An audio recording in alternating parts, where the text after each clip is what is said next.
प्रमुख महोदय, आज म आर्थिक वर्ष 81-82 को बजेटमाथिको सिद्धान्त र प्राथमिकता सम्बन्धी छलफलमा यस गरिमामय संसदमा आफ्ना धारणाहरू राख्न गइरहेको छु।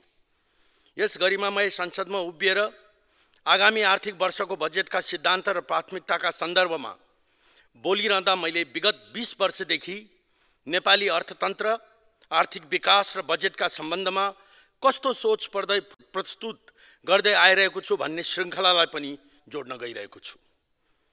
किनभने आर्थिक विकासका दृष्टिकोणले 20 वर्षको समय भनेको निकै महत्त्वपूर्ण कालखण्ड हो। हाम्रा छिमेकी मुलुकहरू विश्व अर्थतन्त्रको शिखरमा चढेको र विश्वका उदयमान अर्थतन्त्रहरूले फड्को मारेको समय पनि यही नै हो।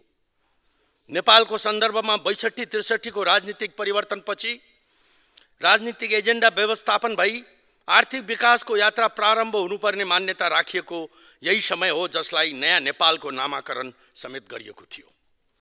मैले आफ्नो आर्काइभ पल्टाउँदा 2061 सालमा नेपाल उद्योग परिसङ्घद्वारा आयोजित डबल जीटी ग्रोथ सम्बन्धी आर्थिक सम्मेलनमा 2 अङ्कको आर्थिक वृद्धि दर सम्भव छ भनेर प्रस्तुत गरेको डकुमेन्ट फेला पारे।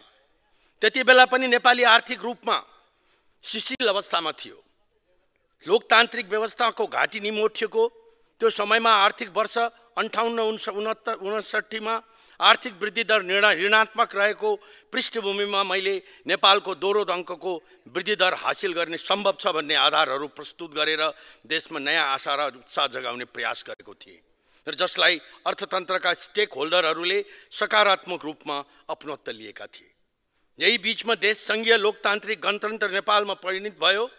2064 सालमा पहिलो पटक संविधान सभाको निर्वाचन भयो र 10 वर्षे सशस्त्र युद्धबाट शान्ति प्रक्रियामा आएको नेकपा माओवादी संसदको सबैभन्दा ठुलो दल बन्दै सरकारको नेतृत्वमा पुग्यो। हालका सम्माननीय प्रधानमन्त्री पुष्पकमल दाहाल प्रचण्ड पहिलो पटक प्रधानमन्त्री बन्नुभयो। 2065 साल भदौ 15 गते सिएनआईले आर्थिक सम्मेलनको आयोजना गरेको थियो। उक्त सम्मेलनमा मैले हरेक नेपालीको मासिक आय 12,000 एक राष्ट्रिय सङ्कल्प विषयक विस्तृत प्रतिवेदन प्रस्तुत गर्दै नेपाल अब तीव्र आर्थिक विकासको चरणमा प्रवेश गर्न सक्छ, राजनीतिक एजेन्डाहरू व्यवस्थापन भएकोले सरकार आर्थिक विकासको एजेन्डालाई केन्द्रमा राखेर अगाडि बढ्नुपर्छ भन्ने मार्गचित्र पेश गरेको थिए। मलाई सम्झना छ, सम्माननीय प्रधानमन्त्री प्रचण्डको प्रधानमन्त्रीका रूपमा पहिलो औपचारिक कार्यक्रम पनि यही नै थियो। नयाँ नेपालको नयाँ घन्किरहेको त्यो समयले आर्थिक विकासको रफ्तारलाई समात्ने छ भन्ने विश्वासका साथ मैले दोहोरो अङ्कको आर्थिक वृद्धि दर हासिल गर्न निम्न अनुसारका स्पष्ट आधारहरू पनि प्रस्तुत गरेको थिएँ। कृषिको व्यावसायीकरण, वन्य उद्योगलाई प्राथमिकता फिनल्यान्डले जस्तै, वैदेशिक रोजगारी 10 लाखबाट 50 लाख पुर्याउने, जलविद्युतको विकास 10 वर्षमा 10,000 मेगावाट उत्पादन गर्ने, पर्यटन वार्षिक 20 लाख पर्यटक भित्राउने, उत्पादनशील क्षेत्र विशेष आर्थिक क्षेत्र स्पेशल इकोनोमिक जोनहरूको विकास प्रोडक्ट स्पेसिफिक र सेक्टर स्पेसिफिक बनाउने। आज म 15 वर्षपछि संसदमा उभिएर बोल्दै गर्दा त्यति बेलाका प्राथमिकता अहिले पनि उही नै छन्। व्यावसायिक कृषिको नारा नीतिमा मात्र सीमित भएर बसेको छ। खेतका गराहरूमा आउनै सकेनन्, जसका कारण दाल, भात र तरकारीमा समेत हामी परनिर्भर बनिरहेका छौँ। वनजन्य उद्योगको अवधारणालाई बाहिर ल्याउनै सकिएनौँ। 10 वर्षमा 10,000 मेगावाट जलविद्युतको नारा चुनावी घोषणापत्रहरूमा मात्र दोहोरिरहे। भारतले 10,000 मेगावाट विद्युत खरिद गर्ने सहमति जमाउँदा समेत हामीसँग हाल 1,000 मेगावाट विद्युत पनि निर्यात गर्न सक्ने अवस्था छैन। उत्पादनशील उद्योगहरू प्रत्येक वर्ष खुम्चिँदै गएको स्थितिमा कुनै बेला जिडिपीमा 13% सम्मको योगदान गर्ने यो क्षेत्र अहिले 5% मा सीमित छ। यस अवधिमा वैदेशिक रोजगारीमा जाने युवाको सङ्ख्या भने उच्च दरले वृद्धि भएको सबैलाई जानकारी नै छ र यिनै युवाले पठाएको रेमिटेन्सले नेपाली अर्थतन्त्रको चक्र रेमिटेन्स, आयात र राजस्व चलिरहेको छ। अहिले राष्ट्र ढिकुटीमा वैदेशिक मुद्राको सञ्चित बलियो बन्नुमा वैदेशिक रोजगारीमा गएका यिनै युवाहरूको योगदान हो। यति धेरै मात्रामा रेमिटेन्सलाई हामीले उत्पादनमूलक क्षेत्रमा पुनर्लगानी गर्न नसक्नु अत्यन्तै दुःखद स्थितिको परिचय हो। पर्यटनका बारेमा धेरै चर्चा गर्दा धेरै नयाँ गन्तव्य खोल्न नसक्नु, निर्माण सम्पन्न भएका भैरवा र पोखरा अन्तर्राष्ट्रिय विमानस्थललाई समेत प्रयोग गर्न नसक्नु र लुम्बिनीमा पर्यटन प्रवर्धन गर्न नसक्नु जस्ता जटिल समस्याहरू यथावत नै छन्। म विगत 35 वर्षमा नेपाली अर्थतन्त्रका खुसीका दिनहरूलाई पनि आज स्मरण गर्न चाहन्छु।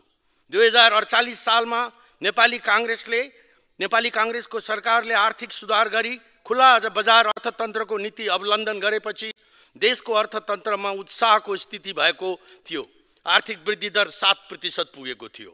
निर्यात दोब्बर बनेको थियो। देशमा बहुराष्ट्रिय कम्पनीहरू डाबर, लिबर, कोलगेट जस्ता कम्पनीहरू आएका थिए। देशभित्र कार्पेट गार्मेन्ट उद्योगहरूको विस्तार भएको थियो र त्यो उत्साह नेपाली अर्थतन्त्रले फेरि आजसम्म गर्न पाएको छैन। 2048 सालको आर्थिक उदारीकरण मार्फत सुरु गरिएको सुधारले मुलुकमा निजी क्षेत्रको संस्थागत विकास हुन सकेको हो। सोही नीतिको फलस्वरूप मुलुकमा दूरसञ्चार, बैंक तथा वित्तीय क्षेत्र, हस्पिटालिटी, यातायात तथा हवाई उड्डयन, सूचना प्रविधि, शिक्षा र स्वास्थ्य क्षेत्रले ठुलो फड्को मारेको हो। यस नीतिले कुल गृहस्थ उत्पादनको झन्डै 35% हिस्सा ओगट्ने यी क्षेत्रहरू नयाँ ढङ्गले राष्ट्रमा विकास भए। हामी 3 दशक अघिको आर्थिक सुधारको भरमा अर्थतन्त्रलाई आज पनि चलाइरहेका छौँ। त्यसपछि दोस्रो चरणको सुधारलाई अगाडि बढाउनु पर्ने थियो, बढ्न सकेन। नयाँ क्षेत्रहरूको पहिचान गर्दै त्यसको विकास गर्न सक्नुपर्ने थियो। दोस्रो चरणको सुधार मार्फत हामीले डिजिटल प्रविधि, बायोटेक, फार्मा जस्ता टेक बेस्ड इन्डस्ट्रीमा जानु पर्थ्यो। त्यसो गर्न सकेको भए हामी माइक्रोसफ्टदेखि एमाजोनसम्मको आधुनिक विकाससँग आफूलाई जोड्न सक्थ्यौँ। सोही अवधिमा सिङ्गापुर, हैदराबाद र सिलिकन भ्याली जसले गरेको जस्तै नयाँ ढङ्गको विकास पनि नेपालले गर्न सक्थ्यो होला। तर सोही सुधारको ब्याज मात्रै खाएर बस्ने काम भएको र यस अवधिमा विश्व अर्थतन्त्रको दिशा नै युटर्न भएको स्थिति छ। डिजिटल वर्ल्डका कारण र त्यसमा पनि आर्टिफिसियल इन्टेलिजेन्सका कारण साथसाथै नवप्रवर्तनका विभिन्न परियोजनाका कारण हाम्रा माझ छन् र नेपाल यसको अभिन्न अङ्ग बन्न सक्ने सम्भावनामा छ। तर पनि हामीले त्यसबाट कुनै लाभ लिन सकेका छैनौँ। म 2080 सालमा उभिएर 15 वर्ष अगाडि 2065 सालको अर्थतन्त्रलाई एकचोटि निहाल्न चाहन्छु के ताकि हामीले यो अवधिमा के कति प्रगति हासिल गर्न सक्यौँ भन्ने तथ्य थाहा पाउन सकौँ। 2065 सालमा कुल गृहस्थ उत्पादनको आकार $52.85 बिलियन थियो भने हाल उक्त आकार वृद्धि भएर $45 बिलियन पुगेको छ। यसमा निजी क्षेत्रको भूमिका अग्रणी रह्यो र करिब 80% लगानी निजी क्षेत्रको रहेको छ। 2065 सालमा आर्थिक वृद्धि दर 3.5% थियो भने 2080 सालमा आइपुग्दा समेत 3.9% भन्दा बढी बढ्न सकेन। किनकि सरकारी खर्च पंक्तिको दुरावस्था र चाहिँ डेभलपमेन्ट प्रोजेक्ट्सहरूलाई अगाडि बढाउन सक्ने हाम्रा कमजोरीहरूले यो अत्यन्त न्यून स्तरको चाहिँ डेभलपमेन्ट जीडीपी को ग्रोथलाई इङ्गित गर्दछ। 2065 सालमा साक्षरता 55% थियो भने 2080 सालमा अझै पनि 76% भन्दा माथि बढ्न सकेको छैन। 65 सालमा गरिबीको रेखा मुनि रहेको जनसङ्ख्या 25% थियो भने 2080 सालमा अझै 20% भन्दा तल झर्न सकेको छैन। 2065 सालमा पर्यटक आगमन 5 लाख थियो भने 2080 सालमा बल्ल बल्ल 10 लाख पुगेको छ। 2065 सालमा वार्षिक 4 लाख नेपाली वैदेशिक रोजगारीमा जान्थे। 2080 सालमा वार्षिक 8 लाख नेपाली रोजगारीमा जान थालेका छन्।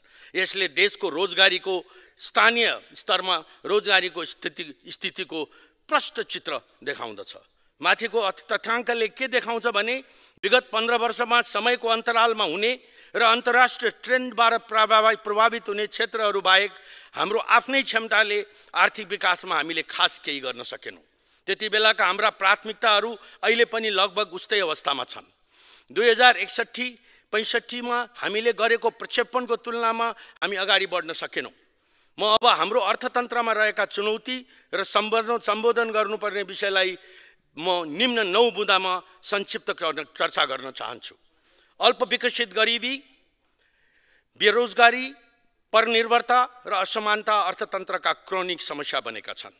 सरकार बाह्य क्षेत्रले राम्रो गरिरहेको छ, तर सरकारले गर्नुपर्ने काम विकास खर्च, राजस्व सङ्कलन, लगानी प्रवर्धन, रोजगारी सृजना, शिक्षा, स्वास्थ्य जस्ता सामाजिक सेवा आदिमा निराशाजनक अवस्था छ। युवाहरूको विदेशी क्रम जारी छ। यसले बजारको समग्र माग घटाएको छ। आर्थिक मन्दीबाट अर्थतन्त्र गुज्रिरहेको छ। आन्तरिक र बाह्य लगानी सङ्कुचित भएको छ।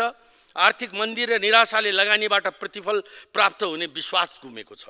बैंकको ब्याज दर केही मात्रामा घटेको छ, तर कर्जा प्रवाह अवरुद्ध बनेको छ। बैंकमा तरलता थुप्रिएर बसेको छ। सार्वजनिक ऋणको समाब्याज भुक्तानीको दायित्व उच्च बन्दै गएको छ। कुल पुँजीगत खर्चभन्दा समाब्याज भुक्तानीमा खर्च गर्नुपर्ने बजेट धेरै पुगेको छ। निर्यातभन्दा आयात 13 गुणा बढी छ।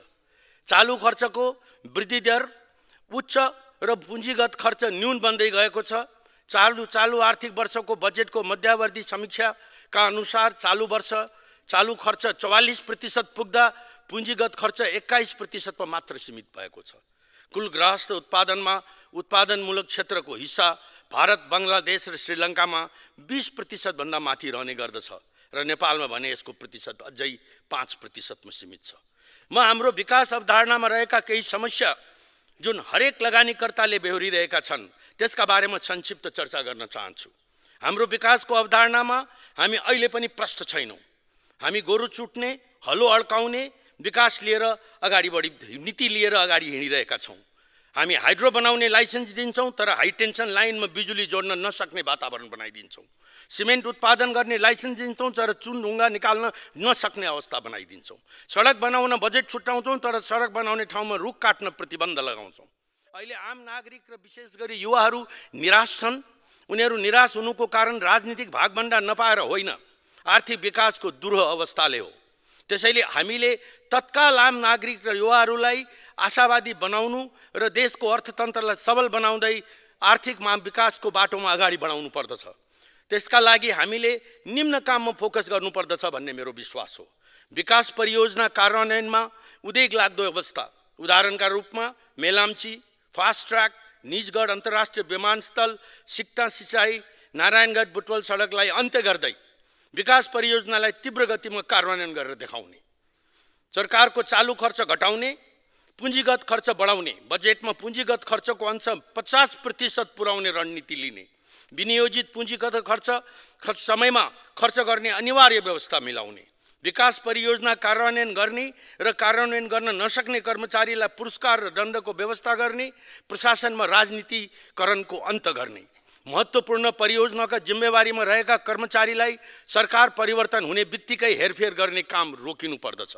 लगानीकर्ता प्रतिको नकारात्मक सोचको अन्त्य गर्ने, उनीहरूप्रति सम्मानजनक व्यवहार गर्ने, वर्तमान अवस्थामा समस्यामा रहेका निर्माण व्यवसायी, निर्माण सामग्री, ठुला लगानी भएका तर खस्कनै गएका उद्योग र परियोजनाहरूको रिभाइभल गर्ने।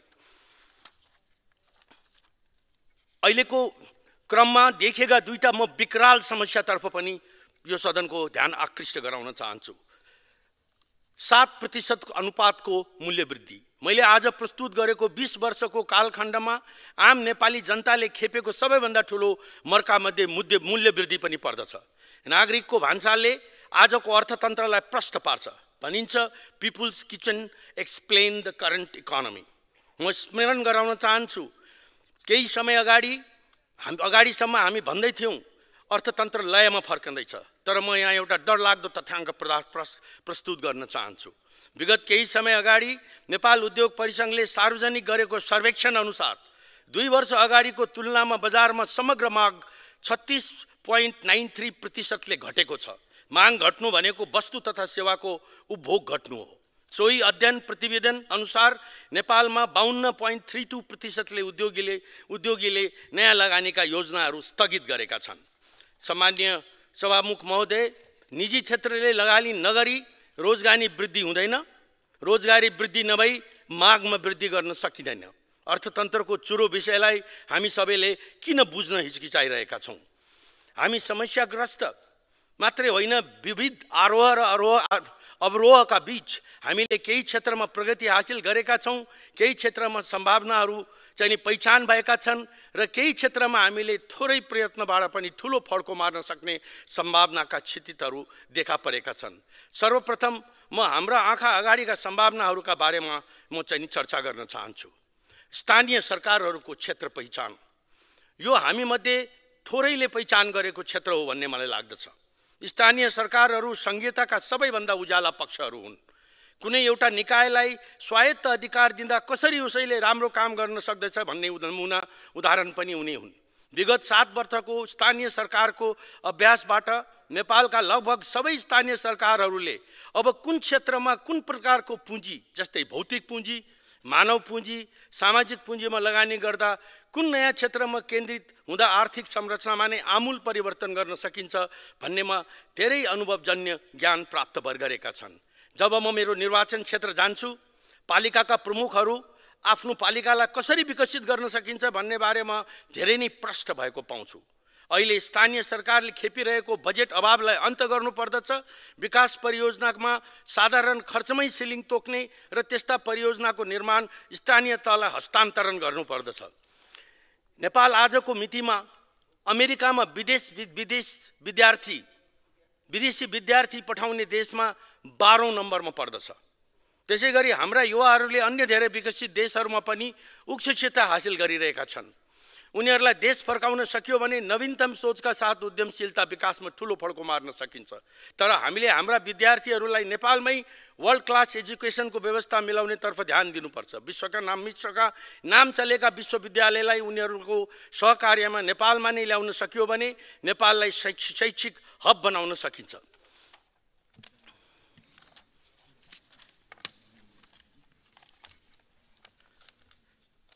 समयको अभावलाई दृष्टिगत गर्दै म यही क्रममा यो प्रजातन्त्रको पुनर्स्थापनापछि तत्कालीन 2048 साल ताका नेपाल सरकारले खुला बजार अर्थतन्त्र, निजीकरण र आर्थिक उदारीकरणमा जाने आर्थिक नीति अवलम्बन गरेपछि राज्यको स्वामित्वमा रहेका संस्थानहरूको निजीकरण प्रक्रिया सुरु भएको विषयमा आफ्नो धारणा राख्ने अनुमति चाहन्छु। सरकार आफैले चलाइरहेका उद्योगहरूको सञ्चालनमा बेहोर्नु परेको आर्थिक भारलाई क्रमशः घटाउँदै लैजाने उद्देश्यले प्रथम चरणमा बाँसबारी छालाजुत्ता कारखाना, भृकुटी कारखाना र हरिसिद्धि इँटा टायल कारखाना गरी 3वटा सरकारी उद्योगको निजीकरण गर्ने निर्णय सरकारले गरेको थियो। बाँसबारी छालाजुत्ता कारखाना लिमिटेडसँग च्याम्पियन फुटवेयर लिमिटेडमा कारखानाको नाममा भएको 25% सेयर समेत लिलामी मार्फत बिक्री गर्ने तत्कालीन नेपाल सरकारको निर्णय अनुसार लिलामीको दोस्रो सूचनामा उत्कृष्ट प्रस्ताव पेश गर्ने शेयरधारीलाई कानुन बमोजिम सेम हस्तान्तरण भएको थियो। यस्तो नितान्त आर्थिक विषय राजनीतिक विषय बन्नु आफैमा दुःख लाग्दो विषय भएको मैले अनुभव गरेको छु। म विगत 45 वर्षदेखि नेपाललाई आर्थिक रूपमा सम्पन्न बनाउने अभियानमा सक्रियतापूर्वक क्रियाशील छु। नेपाललाई आर्थिक रूपमा सम्पन्न बनाई विश्वमा नेपालको गौरव बढाउन सकिन्छ भन्नेमा गहिरो विश्वासले गर्दा मलाई यो बाटोमा डोराइरहेको छ। म आफ्नो उद्यम व्यवसायका माध्यमबाट होस्, निजी क्षेत्रका नेतृत्वदायी संस्था नेपाल उद्योग वाणिज्य महासङ्घ र नेपाल उद्योग परिसङ्घको अध्यक्ष रूपमा होस् वा राजनीतिका माध्यमबाट मेरो एकमात्र उद्देश्य नेपाललाई आर्थिक रूपमा सम्पन्न मुलुकका रूपमा स्थापित गर्ने हो। मैले मेरो जीवनकाल विकास केन्द्रित अभियानमा बिताएको छु। देशले लामो समयदेखि प्रतीक्षा गरिरहेको विषय पनि यही नै हो। यसलाई पार्टीगत रूपमा विरोध वा समर्थनको विषय बनाइनु हुँदैन भन्नेमा कसैको पनि विमति रहने छैन भन्नेमा पनि म उत्तिकै विश्वस्त छु। पश्चिम नवलपरासीको नागरिकले मलाई प्रतिनिधि सभा सदस्यमा सहज निर्वाचन गर्नुको पछाडि पनि मेरो विकासप्रतिको यही प्रतिबद्धता नै मुख्य आधार हो भन्ने मैले महसुस गरेको छु। माननीय सदस्य, निर्धारित समय सिद्धियो।